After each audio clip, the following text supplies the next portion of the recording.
বিয়ের 12 বছর হয়ে গেছে, কিন্তু আজও আমার মনের কথা মুখে বলার আগে আমার জামাই সবকিছুই বুঝে যায়। আজকে সে কি কি নিয়ে এসেছে আর আমি কি কি রান্না করে সবাইকে খাওয়াবো সেটা দেখতে শেষ পর্যন্ত থাকুন। আমাদের বিয়ে হয়েছে প্রায় 12 বছর। এত বছরের সংসার আমার জামাই খুব ভালো করে জানে আমি কি কি খেতে পছন্দ করি। আমার কোনো কিছু খেতে মন চাইলে বেশিরভাগ সময় বলার আগে সে বুঝে যায়। আজও বাজারে যাওয়ার সময় বলেছিলাম যা ভালো লাগে নিয়ে আসো, আর দেখেন আমার পছন্দের কত কিছু নিয়ে হাজির। আমার জামাইকে বললাম যে এবার যেহেতু আমের সিজন, এবার আমার ঘরে আমের সিজনে প্রতি ডেলি আম থাকতেই হবে। আমার জামাই সেটাই আমার সাথে ওয়াদা করেছে যে প্রতি ডেলি আমার ঘরে আম থাকবে। এই বছর না আম অনেক খেয়েছি। এখন আমার জামাই আজকে নতুন একটা ফল নিয়েছে, ড্রাগন ফল। এটা আমি অতটা পছন্দ করি না, কিন্তু আমার বাচ্চারা খুব পছন্দ করে। কি কি বাজার আনলো এগুলি সবকিছু আজকে আপনাদের সাথে শেয়ার করব, এবং কি কি রান্না করি শেষ পর্যন্ত দেখবেন, তাহলে বুঝতে পারবেন। আজকে অনেকগুলো কাঁচামরিচ নিয়ে এসে আমার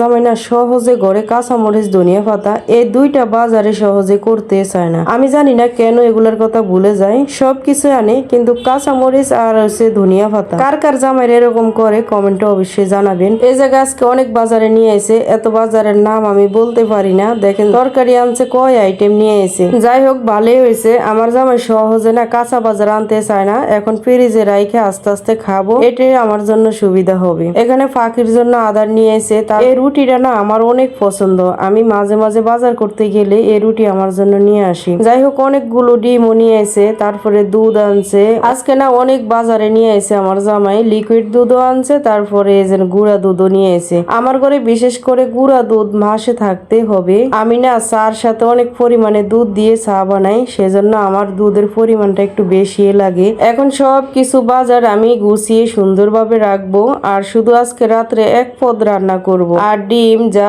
আছে সবকিছু এক এক করে আমি ফ্রিজে গুছিয়ে রাখবো। এখন যে তরকারিটা রান্না করব ওইটা শুধু নিচে রাখবো, আর সবগুলো তরকারি আমি ফ্রিজে গুছিয়ে রাখবো। কেন জানি না রাত্রের বেলা আমার কাজের চাপটা একটু বেশি বেড়ে যায়, আর দিনের বেলা বিশেষ করে আমার ভাত থাকে বা তরকারি থাকে, এগুলি দিয়ে আমার হয়ে যায়। আর রাত্রের বেলা আসতে হয় আমার রান্না করার জন্য। আর বিশেষ করে রাত্রে একটু আমি রান্না করি, আমার মেয়ে সকালবেলা খেয়ে যায়, সকাল 7টা বের হয়ে যায়, সেজন্য না আমি একদমই পারি না। আমি রাত্রের বেলায় সবকিছু রান্না করে রেডি করে রাখি, সকালে আমার অত ফেরা লাগে না। আর আমার কাছে রুটি বানানোটা একদম ঝামেলা, আমি ঘরে নাস্তা একদমই কম বানাই। রাত্রের বেলা আমরা ভাত রান্না করি, ওই ভাতে আমরা সকালবেলা খাই। ভাই আপনাদের সাথে যেটা আমার সত্য, যেটা আমার রিয়েল লাইফ, ওইটাই আমি আপনাদের সাথে শেয়ার করি। আমার কোনো এই জায়গায় লুকোচুরি নাই, কিছু নেই। আপনারা আমার প্রতিটা ভিডিওতে দেখেন আমি সংসারের যা যা কাজ কাম আছে সবকিছু আপনাদের সাথে আমি শেয়ার করি। যাই হোক আমার পছন্দের তরকারিটা এখন রান্না করব। আমি অল্প কিছু চিংড়ি মাছ ফ্রিজে রেখে দিছি, ওই চিংড়ি মাছ দিয়ে আমি এখন চীনা তরকারি রান্না করব। এটা কি চীনা বলে না দুন্দুল বলে আমি শিওর বলতে পারি না।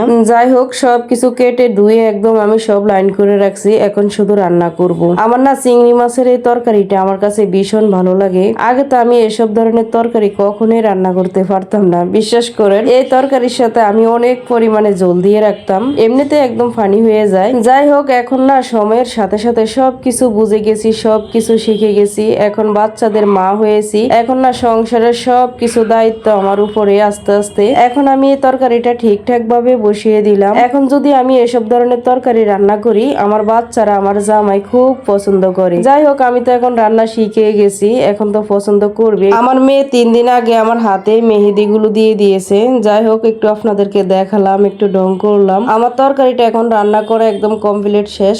এই তরকারি না একদম সহজে হয়ে যায়, একদম কম সময়ে হয়ে গেছে আমার তরকারিটা। এখন আমি উপর দিয়ে ধনিয়া পাতা দিলে আমার তরকারি রান্না একদমই কমপ্লিট। যদি আমার ভিডিওটা আপনাদের কাছে ভালো লাগে একটা লাইক একটা কমেন্ট করে যাবেন।